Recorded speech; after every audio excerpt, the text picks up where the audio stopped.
Welcome back to Mr. Hunter's book reading. This is The People of Sparks and the beginning of part 2, titled Travelers and Warriors.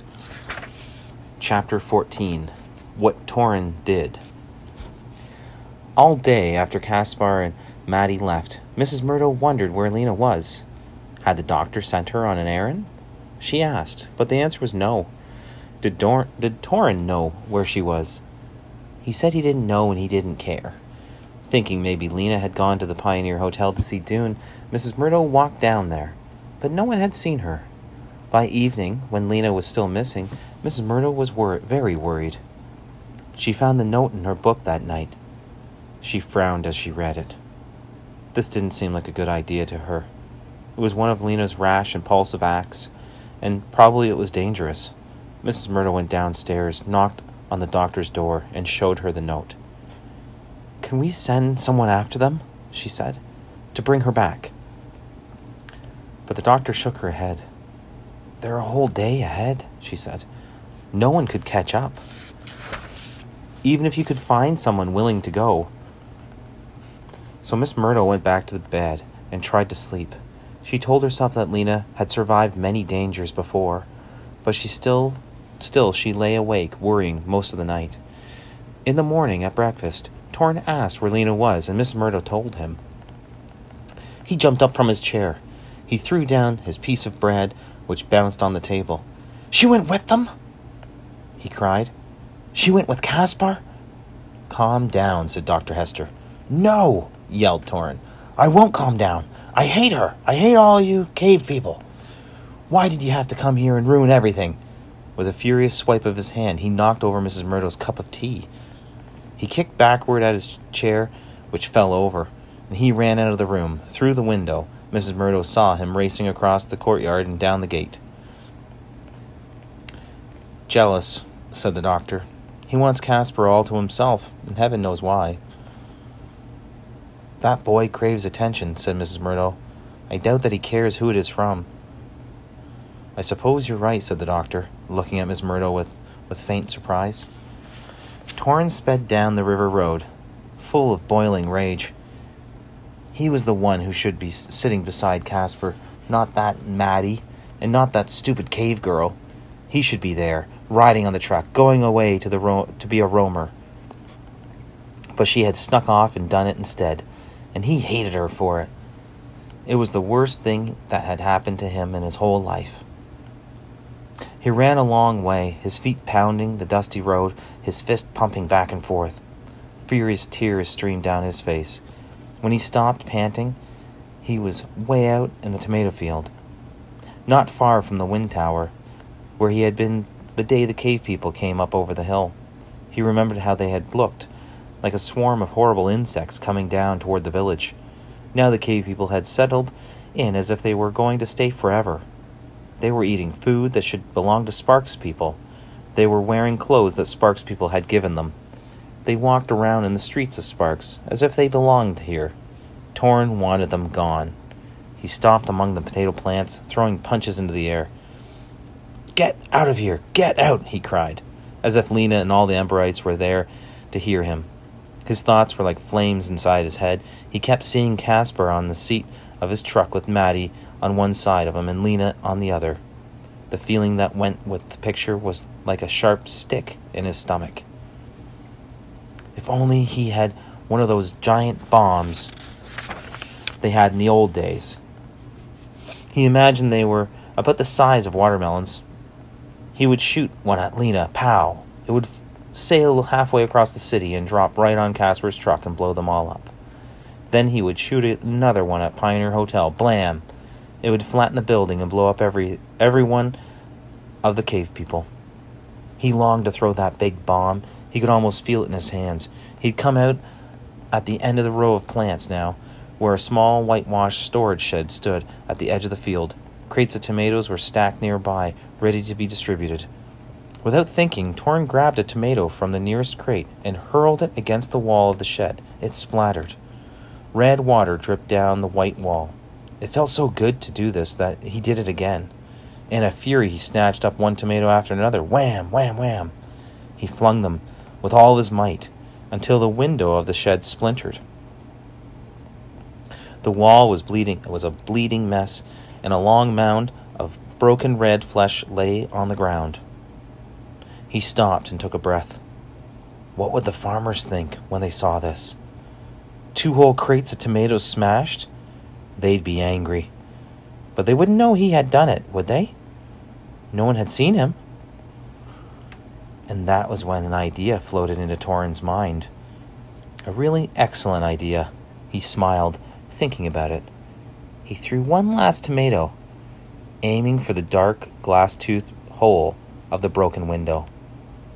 There was a satisfying crash as the tomato knocked something over inside, and Torren turned and ran, but he didn't go all the way home. When Dune came through town that morning on the way to work, he found Mrs. Murdo waiting for him by the side of the road. She signaled to him with one finger, and he left the stream of workers and came over to her. "Lena has gone off," she said. "I thought you should know." "Gone off? Gone off where?" Miss Murdo produced a scrap of paper from the pocket of her skirt. "Read this," she said.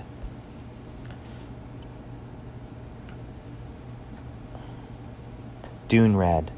He scrunched up his nose in puzzlement. He remembered Lena telling him something the other day about these people, Casper and Maddie. What had she said? He tried to recall. He looked again at the note. Something important, she says. What would that be?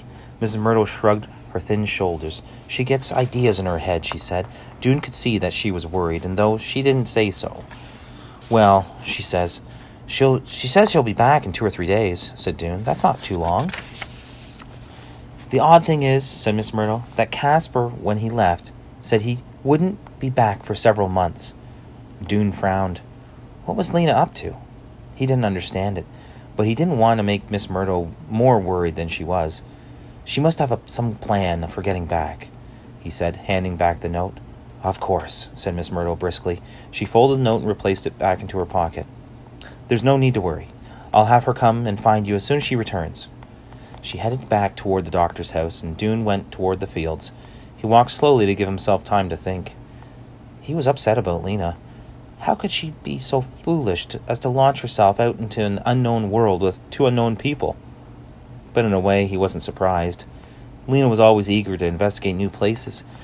Look how she'd gone up to the roof of Gathering Hall on the first day, and she became a messenger in Ember. Look how eager she'd been to go down into the pipeworks. She probably just wanted to see what was outside of Sparks. As soon as she had satisfied her curiosity, she'd be back. But Dune was upset about Lena for another reason, too, and it didn't have to do with her safety. He was upset that she had gone exploring without him. All through the last days of Ember, they'd been partners. Now she'd gone off on her own, leaving him here. He was annoyed, and he was hurt. He had to admit to himself that he hadn't been a very good friend to Lena lately. Maybe he'd hurt her feelings by paying so much attention to Tick. But still, it was Lena who was his partner in important things. If she had an urgent reason for hitching a ride with Casper, why hadn't she told him? Why hadn't she asked him to come along? He trudged toward the tomato field, head down, scuffling his shoes irritably in the dust. And so he didn't notice until he was right up to it, A commotion was going on by the storage shed. Everyone was crowded around it, and Chugger, the team leader, was yelling. Dune hurried forward to see what was going on. Wasted! Wasted! Chugger was shouting. 2 whole crates smashed? Who done this? And the shed plastered with muck. And the window's broken. He glared at the crowd of workers. Any of you know about this? He demanded. Anyone know what mad person did this? No one said a word. Dune stared with horror at the mess on the wall.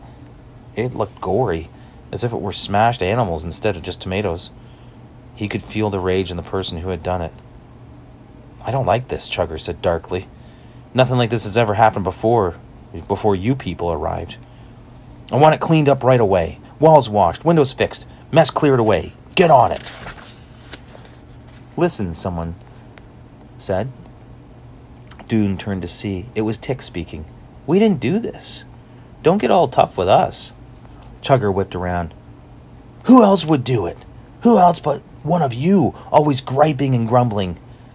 But we only just got here now. How could we have done it? Someone else called out. Besides, we wouldn't, cried someone else. We would never waste food. More and more voices rose up in protest. Dune added his too, saying, It wasn't us, it couldn't have been.